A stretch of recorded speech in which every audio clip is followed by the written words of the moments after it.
Tonight, in such an important mission here, helping kids who are too afraid to ask for help on their own. We're sitting down tonight with two trustees from the Council on Child Abuse. They help kids feel safe enough to be able to ask for help. And joining me here on the couch today to talk about this mission and how important it is and how you can help support it, Sandy Rabe, as well as Sandy Kirkham there in the pink on the end. Ladies, thanks so much for being here. You're welcome. Thank you for having us. We have talked about this a lot over the years because, of course, I've helped with the fundraising mission, and we'll get to that here in just a minute. But first, talk to me a little bit about the kind of work the Council on Child Abuse does and why it's so important in our community. Yes. Well, our mission is to give information to children. So we have programs to teach child abuse, we have programs to teach bullies, and we have programs to teach violence and dating. And so a lot of times children are involved in a situation and they don't even know that this bad behavior is not normal. They think it's normal because it's what they've lived with. So sometimes they hear a presentation for the first time and they're going, well, I didn't even know this was bad and it was harmful behavior. So we have a staff, trained staff, and they go into the classrooms and they give programs to the children. And they can call the school and say if they either want child abuse or the bullying program, and of course we have age appropriate, so the kids are hearing what they should be hearing at their maturity level. And we send notes home to the parents ahead of time so the parents know that we're coming.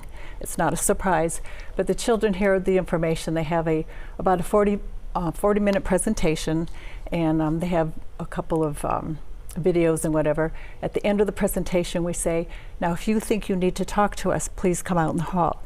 So the child comes out in the hall and has a one-on-one contact with the trained staff, and they divulge their story and what's happening to them. So first we tell the children that thanks for being brave and it's not your fault, and of course we then go and get immediate help for them. Sandy, I know you were a former teacher, yes. And I'm sure when you first started teaching kindergarten, by the way, she could not be a more perfect kindergarten teacher, she's the sweetest. I'm sure something like this really didn't exist. We didn't talk about it a lot, and I know from personal experience, not me, but a family member who they were able to go to a teacher to get help when they were being abused as a little girl. For you, what does this mean for you as a former teacher to have something like this in the classroom so that kids feel safe enough to talk? Right. Well, and actually that's why I'm doing this. I retired 13 years ago. I taught for 36 years, and ultimately I probably had over 1,700 kids come through my classroom.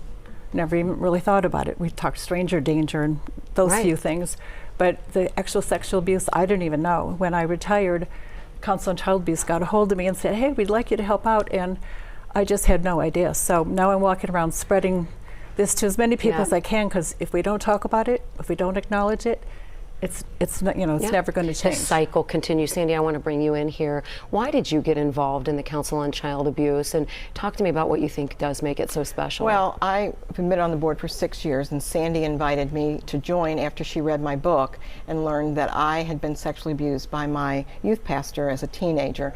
The abuse went on for 5 years, and for 27 years I stayed silent. I never told anyone, and no one ever knew. And I carried a lot of guilt and shame for 27 years. So when I learned what the mission of Council on Child Abuse was doing by helping these children as a victim, I knew how powerful and important their mission was. And Council on Child Abuse gives children a voice. It allows them to say it's safe to tell someone. A lot of times these children will, and I believe that I had done something to create this abuse and that I deserved it. And so for me, this mission is so important, because if we don't talk about it, these children will never heal. And the other thing we need to remember is children are afraid to come forward. Right. And they're afraid because our abusers tell us that we won't be believed, we'll get in trouble, or this is a special relationship that is a secretive one. And so they're afraid. And so when, like as Sandy mentioned, when we come into the classrooms and say it's okay and we're going to provide a safe place for you, it may be the very first time that this child is going to say, maybe I can trust this person. And abuse is lifelong. The impact is lifelong. Healing's possible, but it never goes away. It never goes away. And so if we can prevent child abuse and we can stop it before it continues, then we're going to give these kids a chance to heal. And I will tell you, as a survivor of child abuse, it is much easier to prevent abuse than to recover from it.